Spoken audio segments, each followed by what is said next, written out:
Hello everybody, welcome once again to another edition of Weekly Insight. My name is Michael Hennessey. I'm the pastor of Cornerstone Church here at Epping in Sydney. If you're ever in Epping and you want to come to one of our services on a Sunday, you're more than welcome to. And the motto of our church is, we are a junction church. We want to help people get to where they need to go to in God. Last week I started a series called to Run.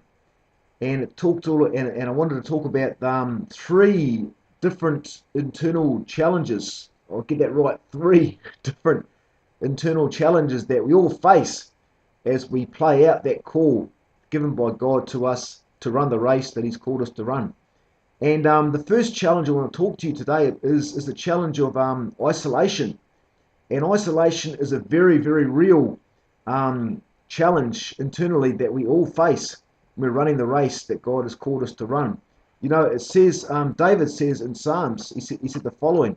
He said in Psalm 35 verse 12, he says, they repay evil for good, and I feel all alone.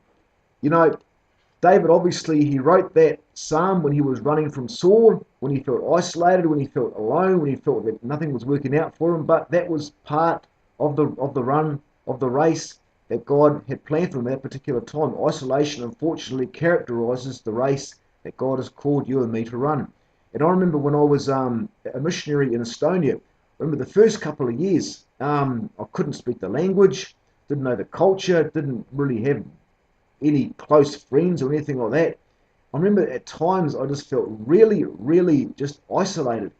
And there wasn't an enjoyable experience. I mean, time went by and slowly I got used to the place, learned a bit of the language and things got better. But there was a period I went through in the first initial couple of years when I was in that country of Estonia serving as a missionary where I did feel just quite isolated and alone.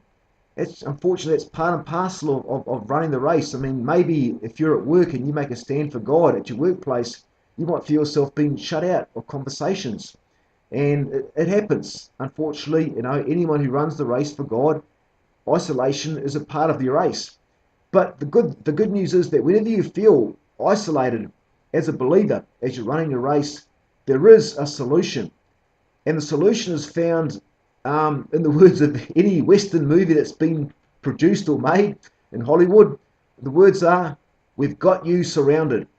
We've got you surrounded. And what I'm talking about here is a verse in Hebrews chapter 12, verse 1. And let me just read it out to you. It says the following. It says, therefore, since we also are surrounded with so great a cloud of witnesses, let us lay aside every weight and the sin which so easily besets us, and let us run with patience the run or the race that is set before us. You know, and it talks, and these particular witnesses that we are surrounded with are people that the writer of Hebrews describes and talks about in Hebrews chapter 11, which is the hall of faith, to be honest, the hall of fame, faith's hall of fame, for want of a better expression. And it talks all about how people in generations past, people who are unknown, people whose names we don't know, they went through all kinds of suffering, they went through all kinds of just trials and tribulations, because they knew they were called to run a race, and they suffered because of that. And obviously one of the trials they went through was isolation, loneliness. And they felt and that came as a result of separation, you know, from choosing to be separate from the world. There is an isolation associated with that. But you know, the good news is this, that you know, in those times when we feel lonely, and in those times when we feel isolated because of our decision to follow the Lord, you know, it's good to draw on the spirits of these people who have gone before us, this great cloud of witnesses that it talks about in Hebrews chapter 12 verse 1. And how it says, we just know, realize, just get in your spirit that, amen, we are surrounded by a great cloud of witnesses who are cheering us on, enabling us to overcome the internal challenge of isolation and to go on to the finish line. Let me just say one more thing before I close. You know, there is that sort of isolation, but, you know, when we're running for God, But there's also isolation that's associated when we're running from God, when we're running away from God.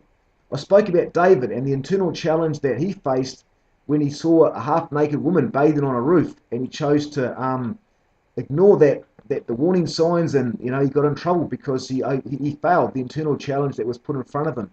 The reason why David was in that place where he saw that woman was because he chose to isolate himself. He should have been out there with the other kings, with his men, fighting battles away from the city, but for whatever reason he chose to stay in Jerusalem, and he chose to isolate himself. There's good isolation, but there's also bad isolation as well, where we choose to withdraw from fellowship. But the good news is, whenever we go through isolation, whenever we go through times of feeling alone, the good news is that, other people have done it and come out the other side. But also we have to know this as well, that Jesus also went through a period of isolation. I just want to read this final verse to you as I close. It says in John chapter 16, verse 32, it says, "The time will come, and is already here, when all of you will be scattered. Each of you will go back home and leave me by myself. But the Father will be with me, and I won't be alone." Know this. Amen. Know this. I'm starting to preach. Know this, that, the Father is with you. You may feel isolated, but you are never, ever, ever alone. Because just as the Father was with Jesus before he went to the cross and he felt alone, the Father is also with you. Amen. Keep running. Keep moving forward. Even if you feel isolated, you can overcome the internal challenge of isolation by knowing that you are not alone and God is backing you up. God bless you, and we'll see you next week. See ya. Bye.